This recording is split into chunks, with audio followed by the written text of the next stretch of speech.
most of my neighbors, every morning at 5:30, they're getting up. They're getting on that LIE, and they're praying it doesn't rain, snow, sleet, or there's no accident, because that 50-mile commute into New York City can turn into 2 hours in a hurry. I like to joke that I like to sleep till I'm done. And to me, being able to get up at 8:30 or 9 o'clock, what do I do in the morning? Same thing, I get up, I check my emails.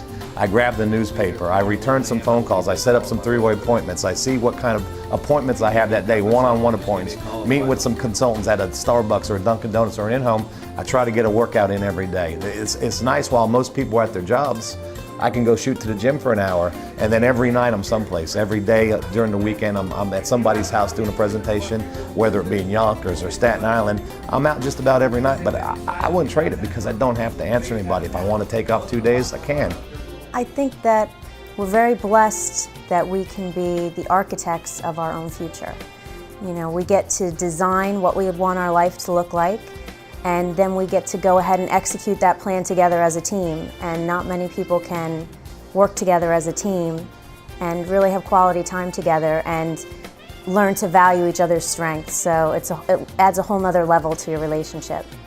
I got a phone call back in October of 2006 from a great friend of mine, Brian McClure, a gentleman that I'd worked with back in Excel Communications. We weren't part of the same team, but I got to know and respect Brian. He was a gentleman that had no financial interest in helping me, but he went out of his way anyway. And to be honest with you, he was probably the only person that could put a call into me and get me interested in another network marketing company. And because of my relationship with Brian, he had my attention from the first time he called.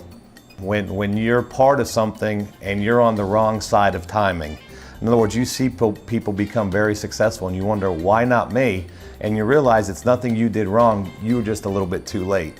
And then you realize you've got that opportunity all over again, but this time you're on the right side of that big wave of momentum. It drives you to go out there and work. Plus, I love what I do. I mean, I wouldn't trade it for anything. I love what I do. I've seen him through different phases of our relationship and in different businesses where there's times that you get down, you got to drag yourself out of bed, you got to drag yourself out to meetings, and you're not excited to do it, and he's excited to do it. It's like a little kid getting up every morning for Christmas in our house because he can't wait to go help people have success and help us have success. So it's exciting. We're having a good time building this. At first, I didn't want to believe it. But the more and more I looked at it, I saw the success other people were having. I initially passed on this business just to show you don't have to be smart to make money on it. I passed on it, sat back and watched it happen, and then 6 months after it opened in New York, I jumped on board because it was costing me too much money not to be part of it.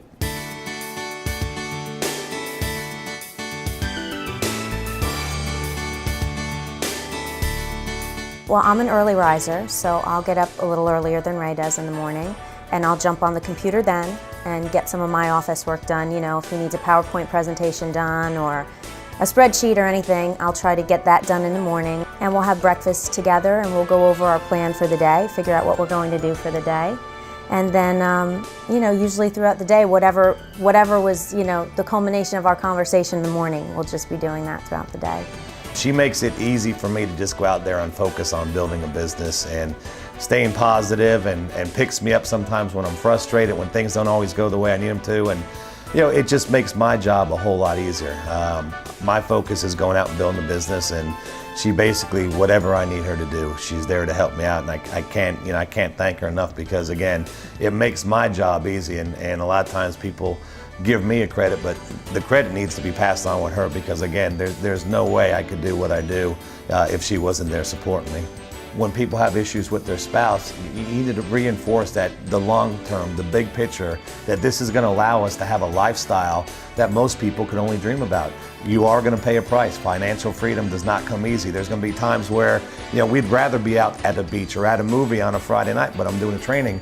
But we focus on the big picture. We focus on having a family and not having to answer anybody.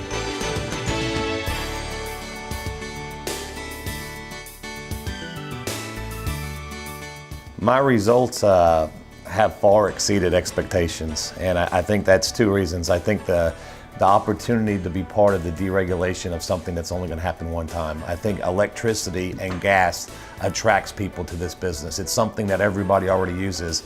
I think you partner that up with the economy, the state of the economy right now, the price of gas, the real estate market, unemployment. So people are looking, and then when you take all those factors and partner it up with the compensation plan that we've got, I've never seen a business that duplicates the way that this does. I've signed up 11 or 12 personally sponsored consultants in 9 months, and it's turned into almost 2,000.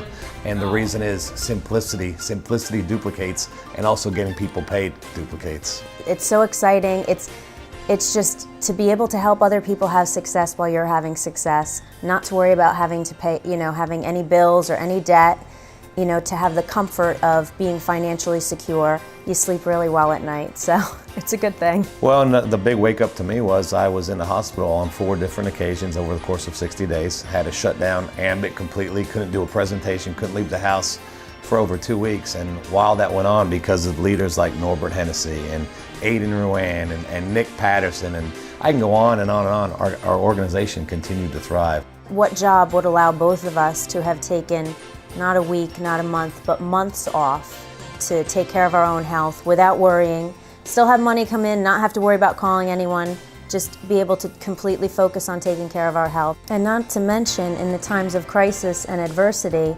because you're building a team and everyone's helping one another and pitching in to, everybody wants to attain their goals and we're all helping each other. When we've had, family emergencies, everybody pitches in. We couldn't get more well wishes and more support. So it's like an extended family as well. I understand timing of an opportunity, and right now I don't think there will ever be a sweeter spot with ambit. It's a young enough opportunity where the sky's the limit, but it's an old enough opportunity where all the issues that most startup companies go through, they're already worked out. So our personal goal is to put our heads down and do an all-out sprint for the next couple of years, but also help a whole lot of other people get promoted, help people get in position. This is about pouring yourself and helping other people, caring more about their success than about your own. And if you do that, you have a team of great leaders, and they'll do the same and help other people.